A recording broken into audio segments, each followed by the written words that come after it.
જસદણમાં રામનવમીની ભવ્ય શોભાયાત્રા નીકળી બજરંગ દળ અને હિન્દુ પરિષદ દ્વારા રામનવમીની ભવ્ય રીતે શોભાયાત્રા યોજાઈ હતી। શોભાયાત્રાના પંચમુખી હનુમાનથી પ્રારંભ સાધુ સંતો, નગરપાલિકાના પ્રમુખ સહિતના આગેવાનો આ શોભાયાત્રામાં જોડાયા હતા। પંચમુખી હનુમાનજી મંદિરથી શોભાયાત્રા શહેરના મુખ્ય માર્ગો પર ફરી હતી। જસદણ શહેર એક રામમય બન્યું હતું। શહેરની અંદર અનેક જગ્યાએ પીવાનું પાણી, શરબત, અલગ અલગ સ્ટોલ મૂકવામાં આવ્યા હતા। મોટી સંખ્યામાં શોભાયાત્રામાં લોકો જોડાયા હતા। ભક્તજનોએ રામલલ્લાની આરતી ઉતારીને ભગવાનને ફૂલે વધાવ્યા હતા। જુદા જુદા બાળકો આકર્ષણનું કેન્દ્ર બન્યા હતા। શોભાયાત્રાનું ભવ્ય સ્વાગત કરવામાં આવ્યું હતું। જેકેસિંહ ગુજરાતી સાથે કરશન બામટા, આટકોટ। આજ રોજ જસદણ ખાતે રામનવમી નિમિત્તે શોભાયાત્રાનું ખૂબ જ મોટું આયોજન થયું છે। તેમાં રાષ્ટ્રીય હિન્દુ પરિષદ દ્વારા, બજરંગ દળ દ્વારા અને ભારતીય જનતા પાર્ટી દ્વારા ખૂબ જ મોટું અત્યારે આયોજન કરવામાં આવ્યું છે।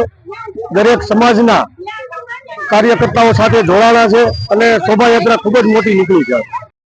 આજ શ્રી આપણા સૌના આરાધ્ય દેવ ભગવાન શ્રી રામના જન્મદિવસ નિમિત્તે આંતરરાષ્ટ્રીય વિશ્વ હિન્દુ પરિષદ દ્વારા એક ભવ્ય શોભાયાત્રાનું આયોજન કરવામાં આવ્યું છે। આ શોભાયાત્રામાં સમગ્ર હિન્દુ સમાજ મોટી સંખ્યામાં ઉપસ્થિત રહ્યો છે।